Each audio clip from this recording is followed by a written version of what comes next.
Live. I'm sorry. That's all right. So we just ended our closed session under section 239(2) F and C of the Municipal Act on Monday, May 2nd, 2022 at 8:14. And we just have one item, I believe, for the Rise report. Mike. Through your worship to members of council, the recommended motion is that council direct the CAO to negotiate a purchase and sale of the panel lane lands with interested parties within the boundary of the township of Adelaide Metcalfe. Okay, mover and seconder for that, Councillor Clark and Deputy Mayor Hendricks. All those in favor? And that's carried. All right. So is there anything for other business?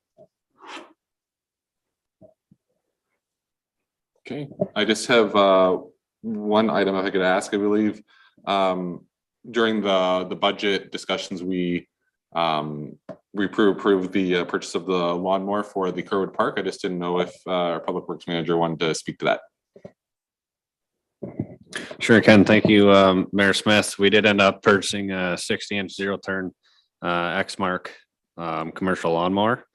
We landed right on the budgeted price of $18,000, and it actually is getting delivered tomorrow. Perfect. All right, and then just another question that popped in my head during the council meeting. I'm not sure, Morgan, if you'd like to answer this one. At what point are we going to be opening the gallery for the council chamber back up for the public to attend our council meetings? That's a good question, Mr. Mayor. I'm actually not sure. I haven't put too much thought to it yet, but I can get back to you with an answer. I know COVID cases are quite high at the moment, but I'm not sure what the recommendation of public health might be at this time, and what the level of comfort with those that are around the horseshoe. So I'd like to just do a little bit of a Q&A with council, reach out to public health and see what I can uncover. Okay, perfect. Okay, is there anything else for other business before we get to the bylaws? Okay, so we have that bylaw number 24 of 2022, the agreement for the dust suppressant, bylaw number 25, 2022, agreement for maintenance gravel, bylaw number 26 of 2022, council remuneration for January 1st, 2023. And I think our CIO would like to speak to that one. Yeah, thank you, Mr. Mayor. Through you to council, I just want to bring up the remuneration bylaw. We did make some changes as we were going through the bylaw based on Marianne Love's recommendations based on the base pay for council last council meeting. So I think everybody can see this on their screen. Mm-hmm. Yep. Okay. So I just want to show council the changes that we did make, or that we're at least proposing to make. We updated the base pay for the mayor and councillor and each councillors. You'll see that the deputy mayor position is no longer, so it's no longer reflected in the remuneration bylaw. 1.2 and 1.3 in the old bylaw were basically the same thing. 1.2 was saying that these things will take effect in 2020, 2021, 2022.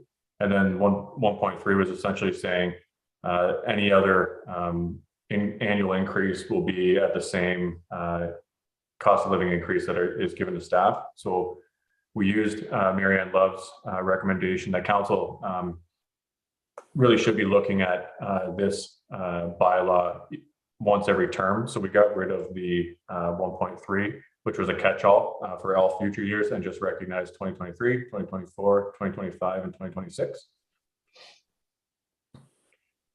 On the next page in 2.1, there was a word here, mandatory training. I kind of racked my brain on what the meaning of mandatory was. Either it's training as defined by council, or training that is related to your council duties. So not to kind of, to give us more flexibility in getting council trained, to incentivize training opportunities, we removed the form mandatory because I don't know who was mandating training for council. And then we also added approved through the municipal budget. So council has been duly appointed by a council resolution or approved through the municipal budget. So what this allows us to do is just create a more efficient process in terms of hey, council members, we're going through budget time.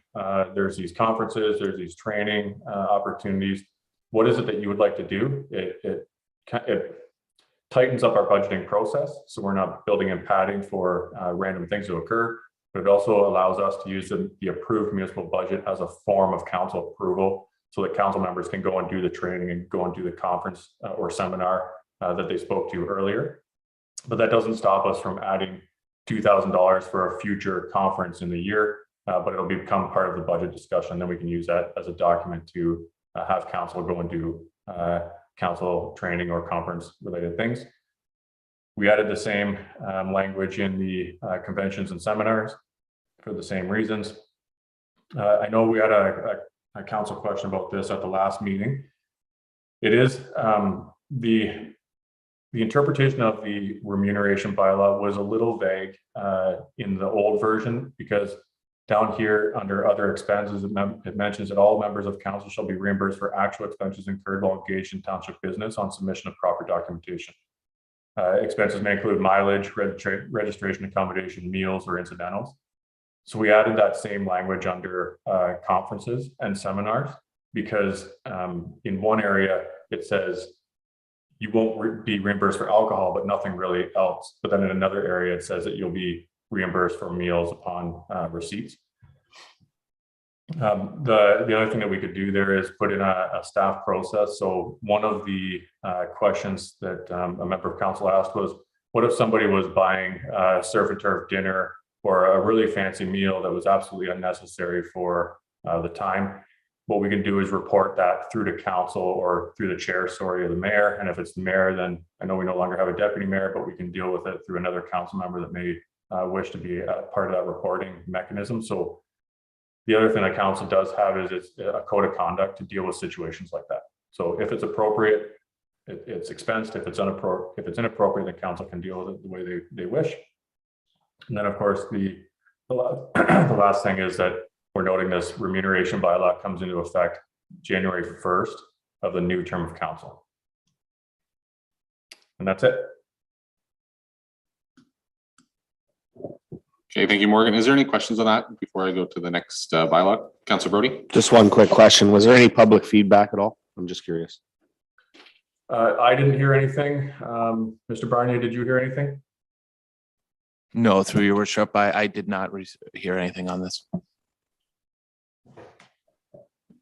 All right. Is there any other questions or comments at all? Okay, seeing none. So reading through that motion, so I got up to the council pay for next term.